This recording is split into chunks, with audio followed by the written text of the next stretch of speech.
Hello guys, स्वागत है मेरे एक न्यू नॉलेजेबल वीडियो में। तो मैंने ये चैनल न्यू स्टार्ट किया है और मैं खुद साइंस का स्टूडेंट हूँ। मैंने 12th साइंस बायोलॉजी से की है और मैं कंपटीशन एग्ज़ाम की तैयारी करता हूँ, जैसे एनटीपीसी बैंकिंग एग्ज़ाम या अदर कोई एसएससी वगैरह एग्ज़ाम है उसकी मैं तैयारी करता हूँ। और मुझे 2-3 साल हो गए तैयारी करते हैं और इसलिए मुझे कुछ एक्सपीरियंस हो चुका है क्वेश्चन का। और मुझे लगता है ये क्वेश्चन वेरी वेरी इंपॉर्टेंट है जो आप सभी लोगों को आने चाहिए। तो मैं सोच रहा हूँ कि एक नया यूट्यूब चैनल स्टार्ट करता हूँ, उसमें इम्पोर्टेंट क्वेश्चन के बारे में बताता हूँ जो एग्ज़ाम में मोस्टली टाइम पूछे जाते हैं। तो मैं अब से ये चैनल स्टार्ट कर रहा हूँ, ये मेरा पहला वीडियो होगा। अगर आपको पसंद आए तो चैनल को सब्सक्राइब ज़रूर कीजिए और वीडियो को ज़रूर लाइक कीजिएगा। और कोई गलती हो तो माफ़ कीजिए, नया नया स्टार्ट कर रहा हूँ, ठीक है। तो क्वेश्चन मेरे वेरी इंपॉर्टेंट होंगे, आपको किसी ना किसी एग्ज़ाम में ये क्वेश्चन पक्का मिलेंगे, देख लेना। तो मैं स्टार्ट कर रहा हूँ। तो चलिए हम लेते हैं अपना पहला क्वेश्चन।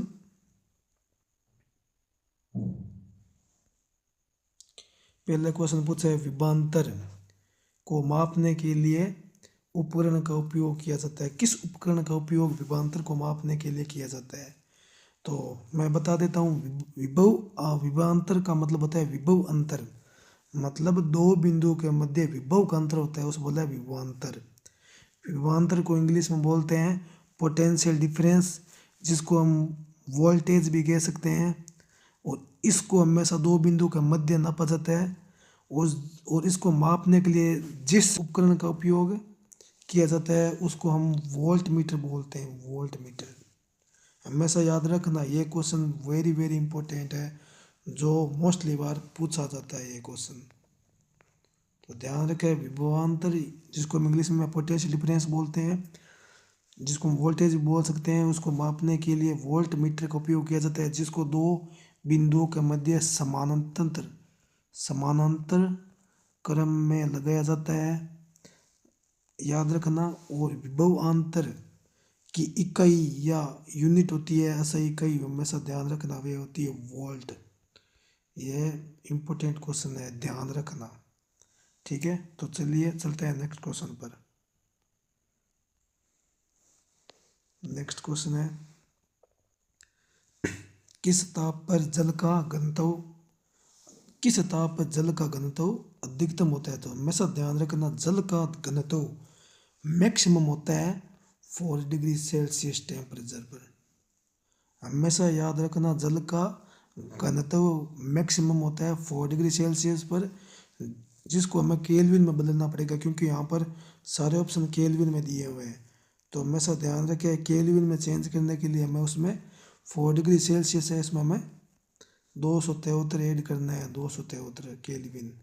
तो ये हो जाएगा 277 केल्विन। ये भी वेरी इंपॉर्टेंट क्वेश्चन है, याद रखना, ये भी पूछा गया है काफ़ी बार। तो चलिए चलते हैं नेक्स्ट क्वेश्चन में। नेक्स्ट क्वेश्चन है, इसमें पूछा है हमें रैखिक संवेग के बराबर होता है, मतलब इसमें पूछा है रैखिक संवेग किसे कहते हैं, या रैखिक संवेग का जो फॉर्मूला था वो क्या है। तो हमेशा ध्यान रखना, रैखिक संवेग इंग्लिश इसको डिनोट करते हैं पी से, और पी बराबर हमेशा होता है एम इंटू वी। ये होता है रैखिक संवेग का फॉर्मूला, जहाँ पर ये एम होता है द्रव्यमान, और ये जो वी है ये होता है वेग। तो रैखिक संवेग किसके बराबर होता है? द्रव्यमान और वेग के। ये भी इंपॉर्टेंट क्वेश्चन है, ध्यान रखना, काफ़ी बार एग्जाम में पूछा गया है ये। चलिए चलते हैं नेक्स्ट क्वेश्चन की ओर। नेक्स्ट क्वेश्चन में पूछ रहा है हमें केजी इंटू मीटर और सेकेंड स्क्वायर है इन माइनस में। तो ये किसको कहा जाता है, किसके बराबर होता है, इसका मतलब है। तो हमेशा ध्यान रखना, 12th फिजिक्स में हमें पढ़ाया जाता है बल की विमा होती है अप बराबर m1 L1 और T-2, जहाँ पर ये होता है m1 होता है केजी, L1 है ये होता है मीटर, और ये T माइनस में तो ये अपन में नीचे आ जाएगा सेकेंड स्क्वायर। तो ये होता है बल बराबर और यही यहाँ पर पूछा है। तो यह किसके बराबर होती है? ये बल के बराबर होती है।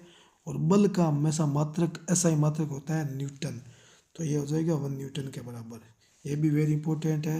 और ये बल की विमा है जो 12th फिजिक्स या 11th फिजिक्स में पढ़ाई जाती है। ये भी वेरी वेरी इंपॉर्टेंट है, ध्यान रखना। बल की विमा भी पूछ ली जाती है, ठीक है। ये भी क्वेश्चन इंपॉर्टेंट है। तो चलिए चलते हैं नेक्स्ट क्वेश्चन की ओर।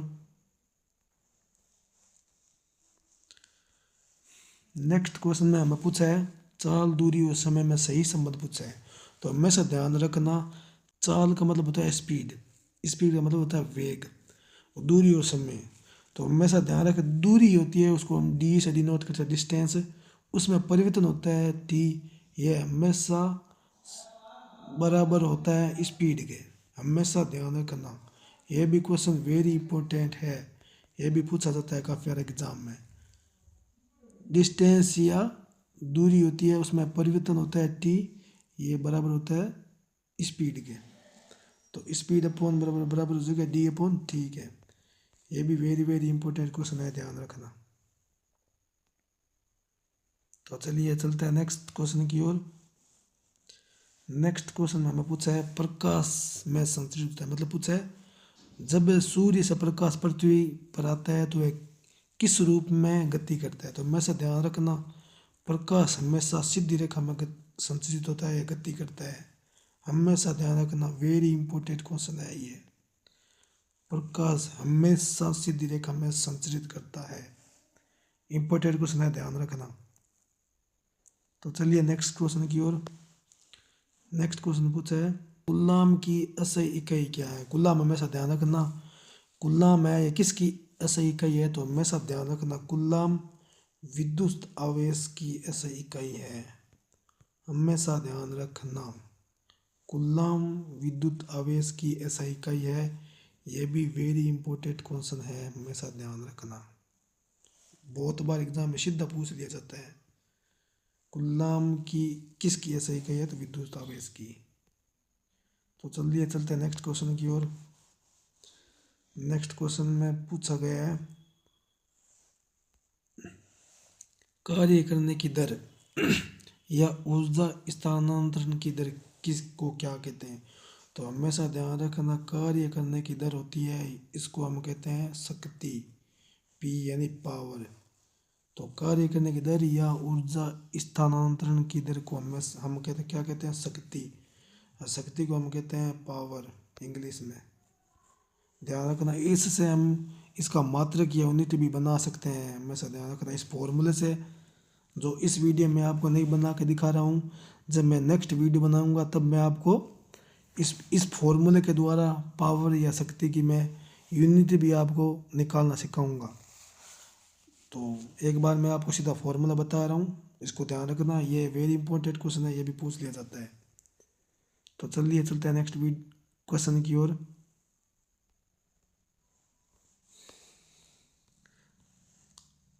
अभी मैंने आपको बताया था बल किसकी इकाई है, बल की इकाई क्या है, हमेशा ध्यान रखना। बल की इकाई इकाई या मात्रक है, हमेशा ध्यान रखना। बल की इकाई या मात्रक न्यूटन होता है, और 1 न्यूटन के बराबर होता है kg into metre upon second square, ये होता है। यहाँ पर पूछा है और kg इंटू मीटर, इसमें kg है ही नहीं, ये गलत हो गया। इसमें kg मीटर और second, kg into metre upon second square, ये सही है, ये सही है, ये गलत हो गया क्योंकि इसमें -1 है और इसमें kg नहीं है, ग्राम है, तो ये भी गलत हो गया। तो ये सही क्वेश्चन है। ये बल का ज़्यादातर क्वेश्चन इसी पे पूछा जाता है, मात्रक पर। हमेशा ध्यान रखना, बल का जब भी क्वेश्चन बनेगा तो हमेशा इसकी यूनिट पर ही क्वेश्चन बनेगा। या तो सीधा ये यूनिट पूछ ली जाएगी ये, या इसका मात्रक पूछ जाएगा जो है न्यूटन। हमेशा ध्यान रखना, क्वेश्चन आता ही आता है। तो चलिए चलते हैं नेक्स्ट क्वेश्चन की ओर। नेक्स्ट क्वेश्चन में हमें पूछा है रेजिस्टेंस। रेजिस्टेंस को हम इंग्लिश में कहते हैं हिंदी में कहते हैं प्रतिरोध, इंग्लिश में इसको कहते हैं रेजिस्टेंस। हमने ओम्स लॉ पढ़ा है 10th में, जो होता है V बराबर IR, ये होता है ओम्स लॉ। इस ओम्स लॉ में जो R होता है ये, इसको हम बोलते हैं प्रतिरोध। प्रतिरोध या रेजिस्टेंस, और इसकी यूनिट होती है वह होता है ओम। हमेशा ध्यान रखना, इसको डिनोट करते हैं इससे, ये इसको इससे डिनोट करते हैं। तो ये भी इम्पोर्टेंट क्वेश्चन है, ध्यान रखना, ये भी सीधा पूछ लिया जाता है एग्जाम में।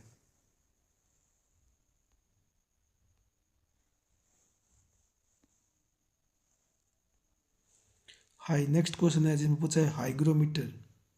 हाइग्रोमीटर से क्या मापा जाता है? तो हमेशा ध्यान रखना, हाइग्रोमीटर में जो हवा होती है, हवा में जो जल वाष्प की मात्रा होती है, जिसको हम आर्द्रता कहते हैं, ह्यूमिडिटी कहते हैं, उसको मापने के लिए हमेशा हाइग्रोमीटर का उपयोग किया जाता है। तो ध्यान रखना, हाइग्रोमीटर से हमेशा आर्द्रता मापी जाती है, जिसको इंग्लिश में ह्यूमिडिटी कहते हैं, ह्यूमिडिटी। ध्यान रखना, वेरी इंपॉर्टेंट क्वेश्चन, ठीक रखना, वेरी इंपॉर्टेंट क्वेश्चन है, ध्यान रखना। हाइग्रोमीटर से हमेशा आर्द्रता या ह्यूमिडिटी मापी जाती है, ये भी पूछ लिया जाता है क्वेश्चन काफ़ी टाइम। तो चलिए चलते हैं नेक्स्ट क्वेश्चन की ओर। ये ऐसे देखा जाए तो सबसे इजी क्वेश्चन यही है। गति के तीनों नियम है, गति के तीन नियम है, आपको पता है उसको किसने खोजा था? तो आपको पता है गति के तीनों नियम है, इसको खोजा था या उसको बनाया था या उसको प्रतिपादित किया था सर आइजैक न्यूटन ने। सर आइजैक न्यूटन ने इसको प्रतिपादित या बनाया था, जो ये बी ऑप्शन हो जाएगा इम्पोर्टेंट। ये भी इम्पोर्टेंट क्वेश्चन है।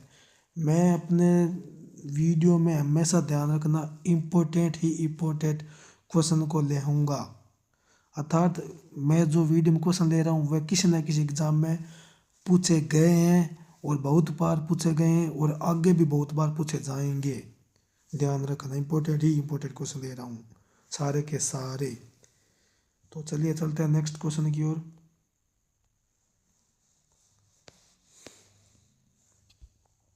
नेक्स्ट क्वेश्चन में पूछा है, नेक्स्ट क्वेश्चन में पूछा गया है ध्वनि तरंग की विशेषता नहीं पूछा गया है। तो हमेशा ध्यान रखना, ध्वनि तरंग की विशेषता होती है, ध्वनि तरंग की विशेषता होती है, मैं बता रहा हूँ विशेषता क्या क्या होती है। तो ध्वनि तरंग में हमेशा आवृत्ति होती है, ध्वनि तरंग का वेग होता है और ध्वनि तरंग में आयाम होता है।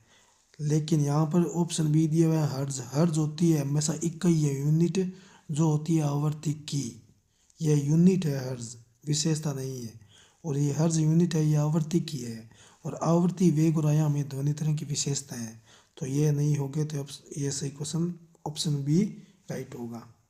चलिए चलते हैं नेक्स्ट क्वेश्चन की ओर।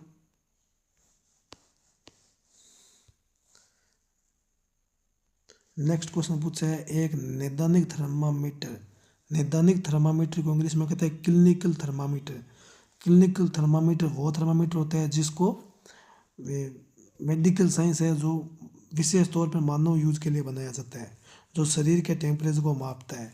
और मानव शरीर का सामान्य टेम्परेचर होता है वो होता है 37 डिग्री सेल्सियस। ये होता है मानव शरीर का सामान्य तापमान। जब हमें कोई बीमारी होती है तो हमारा तापमान ऊपर नीचे होता रहता है, और उसको मापने के लिए ये क्लिनिकल थर्मामीटर या नैदानिक थर्मामीटर बनाया गया है। और इसका जो रेंज, इसकी टेम्परेचर मापने की जो रेंज होती है वो होती है 35 डिग्री सेल्सियस से 42 डिग्री सेल्सियस। ये काफ़ी बार एग्जाम में पूछा हुआ क्वेश्चन है, हमेशा ध्यान रखना, ये भी बहुत बार एग्जाम पूछा हुआ क्वेश्चन है। क्लिनिकल थर्मामीटर या नैदानिक थर्मामीटर है, ये इसकी रेंज होती है वो 35 डिग्री सेल्सियस से 42 डिग्री सेल्सियस टेम्परेचर होती है। और मानव शरीर का सामान्य तापमान होता है वो 37 डिग्री सेल्सियस होता है, ये भी ध्यान रखना, ये भी सीधा पूछ लिया जाता है कई बार एग्जाम में। चलिए चलते हैं नेक्स्ट क्वेश्चन की ओर।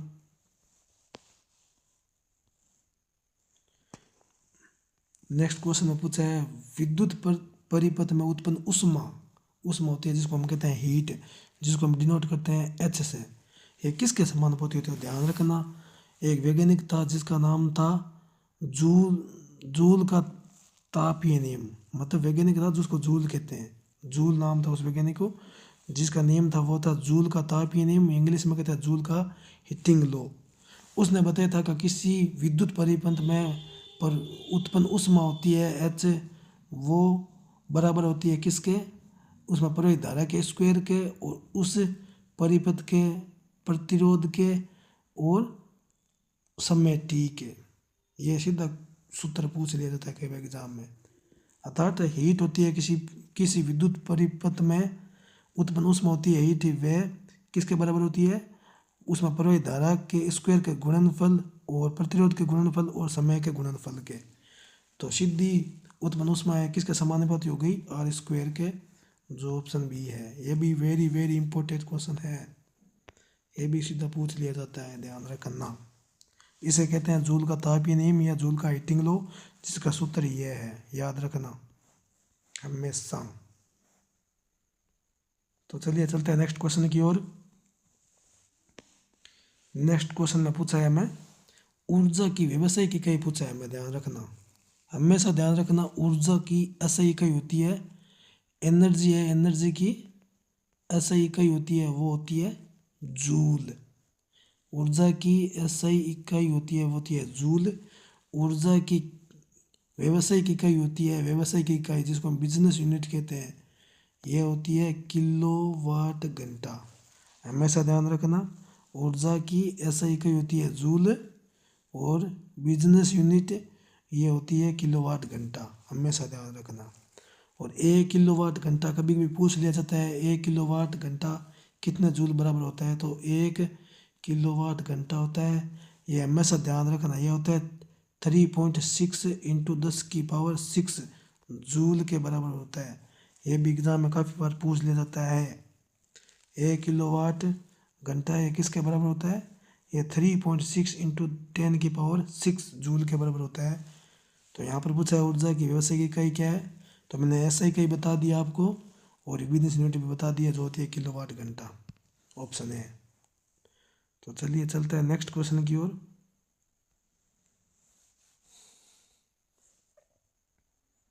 नेक्स्ट क्वेश्चन में पूछा है इस निम्नलिखित में से किस में स्थितिज ऊर्जा होती है? तो हमेशा ध्यान रखना, उड़ता हुआ विमान, दौड़ता हुआ धावक और गिरता हुआ वायुयान, ये तीनों है, ये तीनों गति कर रहे हैं, तो इसमें हमेशा गतिज ऊर्जा होगी। और बांध का पानी होता है वो एक निश्चित ऊंचाई एच पर हमेशा पड़ा रहता है, या स्थिति या अवस्था मतलब विराम अवस्था में रहता है एक निश्चित ऊंचाई के साथ, इसलिए इसमें हमेशा स्थितिज ऊर्जा होती है, ये ध्यान रखना, स्थितिज ऊर्जा होती है इसमें। और इन दोनों में हमेशा गतिज ऊर्जा होती है और इसमें स्थितिज ऊर्जा होती है, ये ध्यान रखना। स्थितिज ऊर्जा हमेशा स्थिति या अवस्था के बारे में बताती है, ये ध्यान रखना। तो चलिए चलते हैं नेक्स्ट क्वेश्चन की ओर। नेक्स्ट क्वेश्चन पूछा है पीतरस। पीतरस किस में बनता है? तो हमेशा ध्यान रखना, ये इम्पोर्टेंट क्वेश्चन है, इसमें लोग काफ़ी कंफ्यूज होते हैं। पीतरस होता है ये हमेशा यकृत या लीवर में बनता है, हमेशा ध्यान रखना।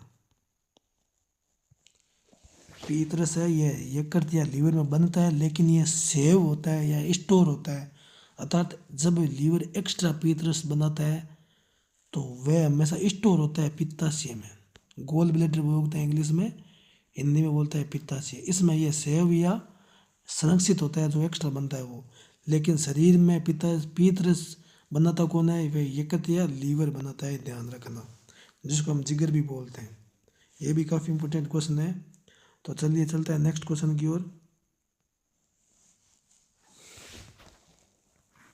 नेक्स्ट क्वेश्चन में पूछा है गहरे समुद्र में पानी का रंग नीला किसके कारण होता है? हमेशा पूछा जाता है कि जो समुद्र का पानी होता है उसका रंग नीला क्यों होता है? तो हमेशा ध्यान रखना, जब प्रकाश समुद्र के पानी की सतह पर जब प्रकाश पड़ता है तो पानी का जो अणु होते हैं ये, और अणु में जो कण होते हैं वो उस प्रकाश में जो 7 कलर होते हैं उसमें जो नीला रंग होता है उसको सबसे ज़्यादा प्रकीर्णित करते हैं, अर्थात उसको सबसे ज़्यादा फैलाते हैं, इसलिए हमें समुद्र का जल नीला दिखाई देता है।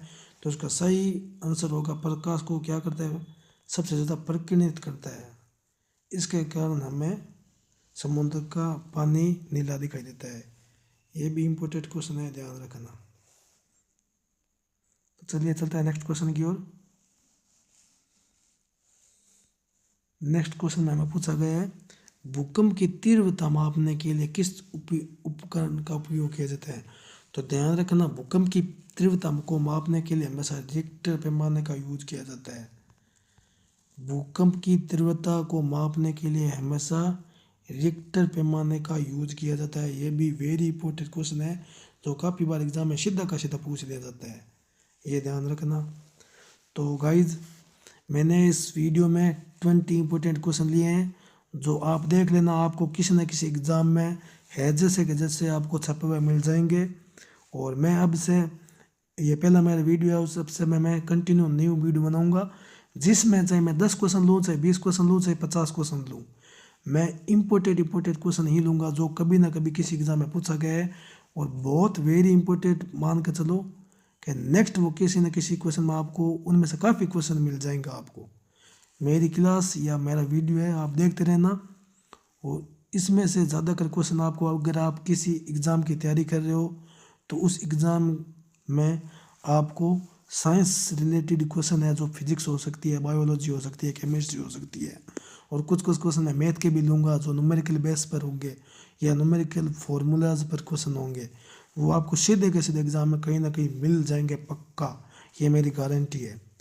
तो गाइज़ आपको अगर मेरा वीडियो अच्छा लगे तो वीडियो को लाइक करें, कमेंट करके मुझे ज़रूर बताएं मेरे इस वीडियो में क्या कमी है या मैं क्या है जो अपना मैं कुछ इम्प्रूवमेंट कर सकूं, तो मुझे बताना ज़रूर। और वीडियो अच्छा लगे तो लाइक करना, कमेंट करना और चैनल को सब्सक्राइब करना। तो चलिए चलते हैं नेक्स्ट वीडियो में, तब तक के लिए bye bye, good night, good morning, जिस समय आप देख रहे हो उस समय मान लेना। तो चलिए मिलते हैं नेक्स्ट वीडियो में।